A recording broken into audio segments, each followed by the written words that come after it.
नुनानैबो नुयि बायदि दा खालामसै आंखौ, मानोना नोंनि अनगा हारसिं थानायनि आंहा हुदा जालांगोन। आरो उनाव आंखौ बुंनाङा नों सोलायलांबाय, मानोना नुनानैबो नुयि बायदि खालामनाय आखुखौ नोंनिफ्रायनो फोरोंनो गोनां जागोन। एसेथ' साननानै नाय आंनि गोसोनि साननायखौ। जायखौ एसेबां हास्थायदों बेनो आंनि गोजानाव थायो।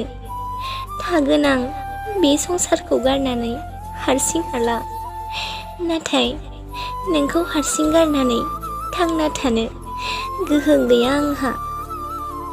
बेसेबांबा खस्थ'जोंसो सोलिलांदों आं बे जिउ मोनसेखौ।